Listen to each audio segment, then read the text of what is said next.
In today's lesson, we're going to be looking at a couple of moves that happen early in the backswing that can lead to the dreaded over-the-top motion. It is a common move that we see from a lot of golfers, something they do in their setup as well as something they do with their hands early in the backswing that leads to these poor movements moving down into impact. So if you do have a over-the-top issue, sit down and watch this video. It could be something happening really basic in your setup, as well as something happening with your hands in the early part of the takeaway that's leading to that movement.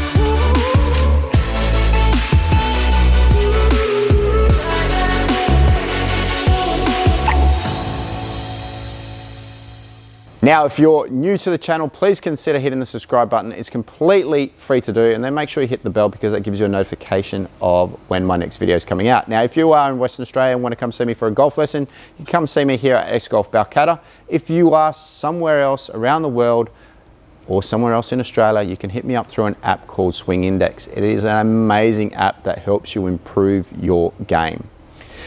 Now, we're talking about, again, the major fault here of the over-the-top motion coming into impact. Now, it is a common fault that we see from a lot of golfers.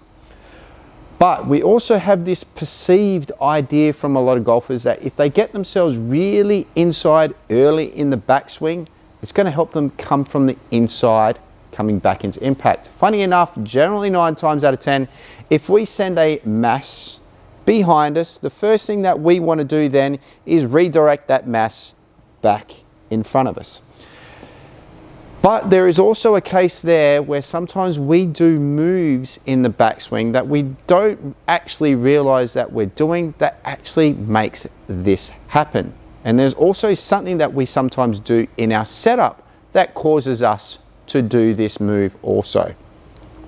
So first of all, let's look at the key move with regards, or the key thing in setup that causes people to swing it inside too early in the backswing.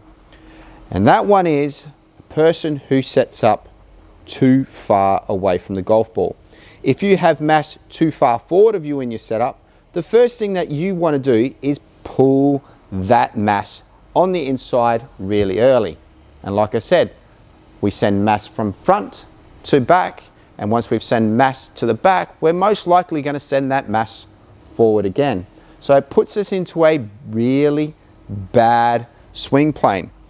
So the first thing that you need to do, or the first fault, is to get your setup into the right place. Now here's a really quick drill that you can do to see if the handle is too far away from yourself. Take your setup, and what I want you to do, if the handle is too far away from yourself, or to figure out if the handle is too far away from yourself, and you're in this position, disconnect your right hand and let it hang.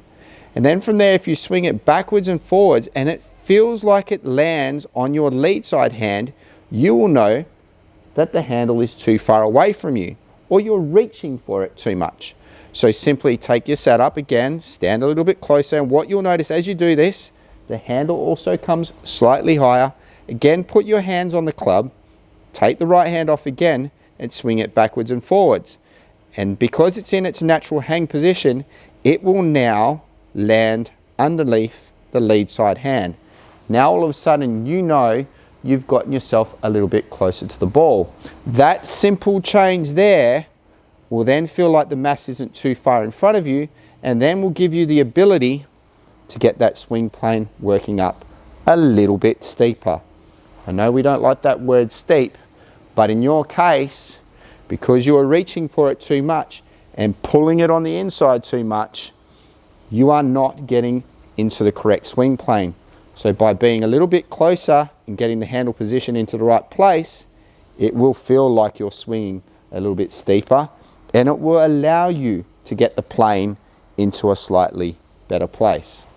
So that's swing fault 1 that could possibly lead to coming over the top. The second one is the person who suffers from excessive hand roll, or mistakes hand roll for hinge. And this means when you're taking your setup, the first movements away in your backswing is for you to roll your hands on the hinge side. You get very active with your hands really early, and this also sends the mass behind us.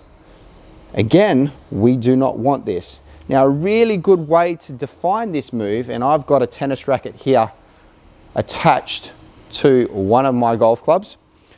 If you were to set up here, and again, we're not going to even use a golf club, even if you just grab a tennis racket, you will see that when you make that move back, that tennis racket now is pointing up to the sky. So even if I was to just grip the handle of my tennis racket and make that same movement, you can see the face of that racket's pointing up to the sky. What we would want to feel is that tennis racket is still pointing down towards the target line. That will get us into a better place. So you can see the difference there.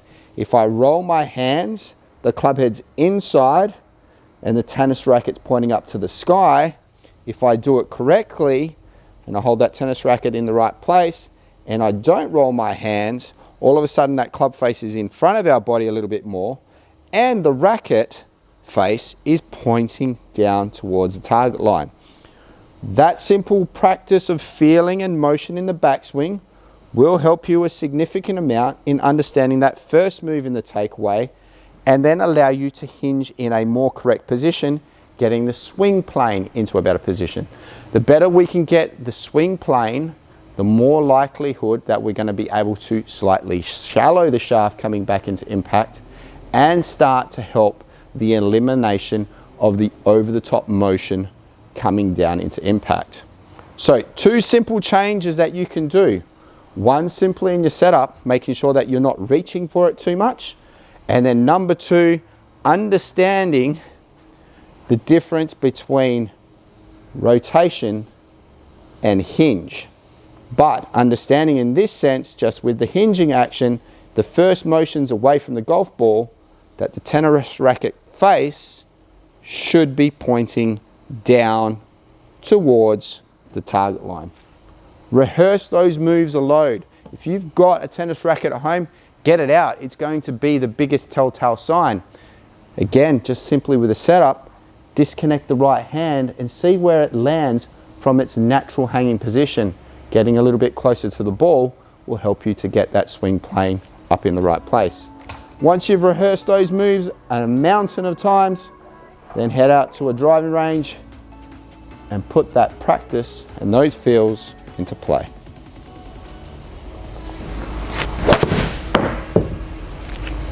Anyway guys, I hope that helps. Make sure you like, subscribe, share it, and we'll see you next time on ND Golf.